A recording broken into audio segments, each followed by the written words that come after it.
After 78 years, America just officially divorced the World Health Organization. Trump pulled the trigger, citing corruption and Chinese influence. But here's what the mainstream media won't tell you about why this withdrawal matters more than you think, and what it means for your family's health decisions going forward. It's not just bureaucratic reshuffling. This affects you directly. When the next health crisis hits, there's no World Health Organization safety net, thank God.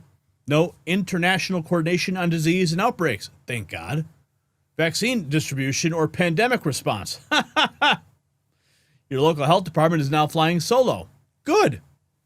Socially, we're watching America reject globalist health mandates that many saw as overreach during COVID. No more foreign influence on American health policy. Politically, this sets a massive precedent. Trump is systematically dismantling international agreements he views as corrupt, and the World Health Organization collected $500 million annually from us, while China paid a fraction. Well, guess what? That money stays home now. But so does the influence over health decisions that could impact American lives. Or, guess what? We could just ignore the World Health Organization altogether.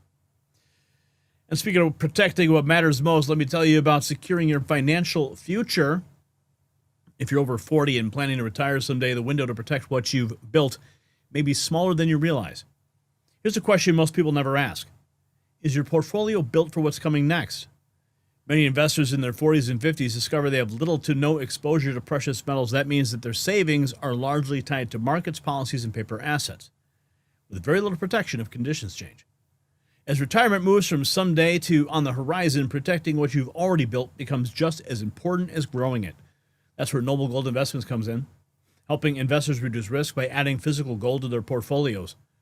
Right now may be a smart time to talk with Noble Gold Investments. No pressure, no sales gimmicks, just clear answers and a strategy built around your goals. Visit nextnewsgold.com. Build your portfolio for the long term. That's nextnewsgold.com. Now back to the massive shift in American health policy. Here's the kicker nobody is talking about. Apparently, we still owe the World Health Organization over $130 million in unpaid dues.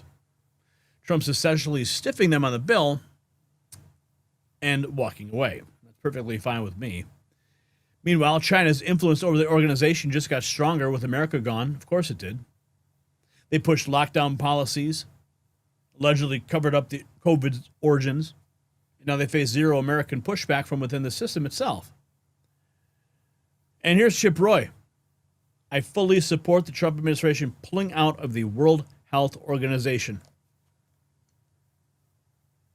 I mean, look, the United States is perfectly capable of being able to engage in our foreign policy and diplomacy and be able to help people around the world using our own resources and our own ability to be able to engage. Because, look, these international organizations, they are ripe with fraud. They are ripe with Marxists and leftists who are trying to undermine America at every turn. The United Nations is a total disaster. The World Health Organization is a disaster.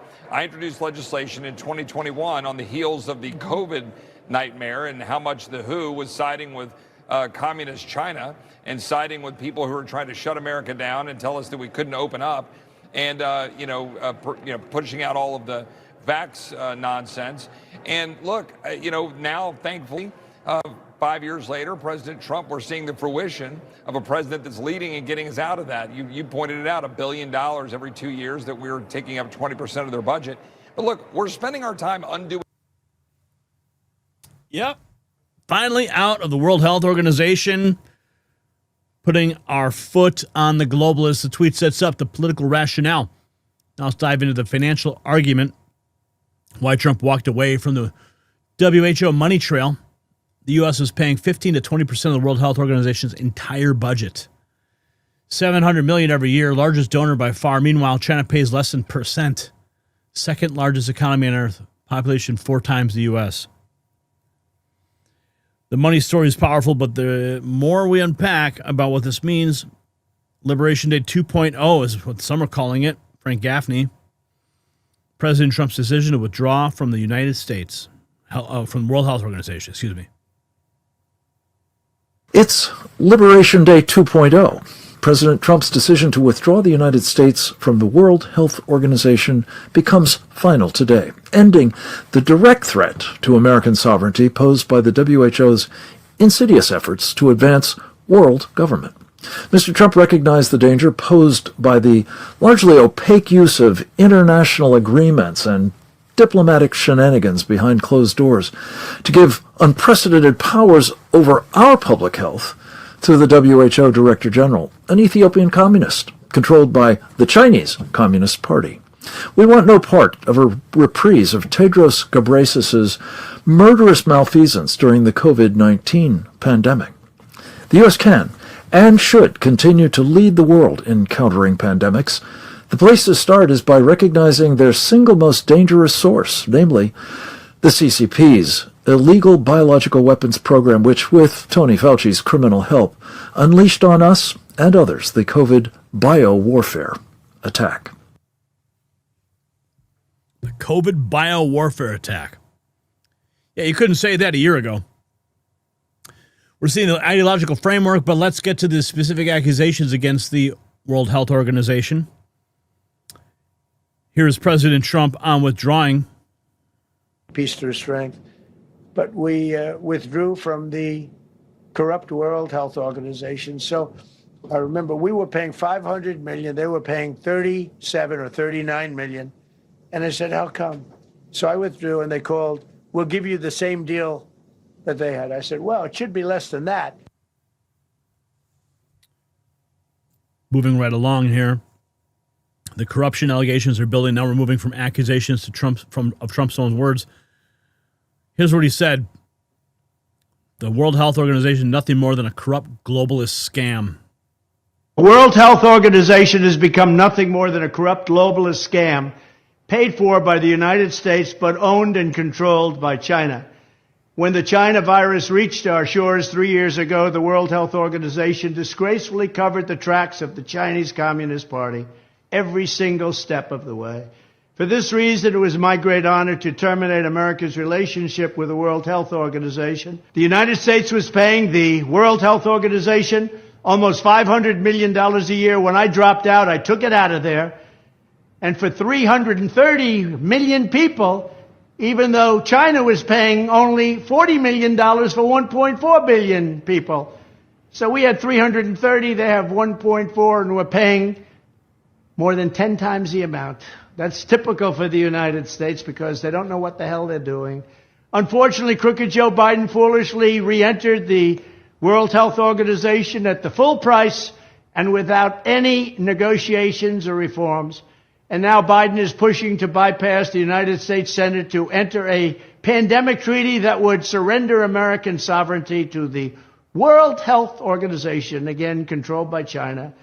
The draft treaty would require the United States to send vast quantities of medical supplies to other countries in the event of another pandemic, and it would push aggressive censorship of free speech on issues of public health, just like they censored the truth about the Wuhan lab, which I said that's where it came from, remember. Under the next Trump administration, that treaty will be immediately terminated.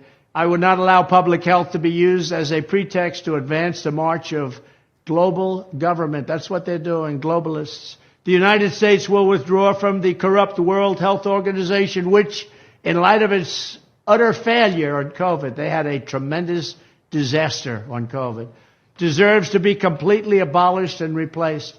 Then I will work to forge a new coalition of nations that are strongly committed to protecting health while also upholding sovereignty and freedom. I want to thank you very much, but I also want to say this. I could have renegotiated the deal. I could have gone into the World Health Organization for $25 million. Biden didn't take that deal. He's paying almost $500 million. They were so anxious to get the United States back after I terminated the agreement. They were so anxious to get it back that they offered me a deal, $25 to $30 million. And I said, no, I'll wait. Could have gotten it for less, but I didn't want less at that point. We were paying almost $500 million. Could have done it for 25 to 30. Biden took the 500, almost the $500 million deal. He knew he could have gotten back in for less. So why did he pay so much? But that's just one of many things that are wrong with our country. Thank you very much. That was a message he delivered during the campaign.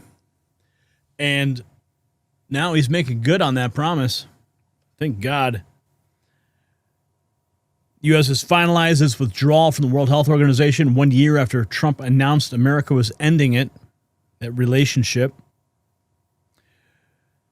Laura Ingraham, World Health Organization failed during the pandemic, hiding the COVID origins.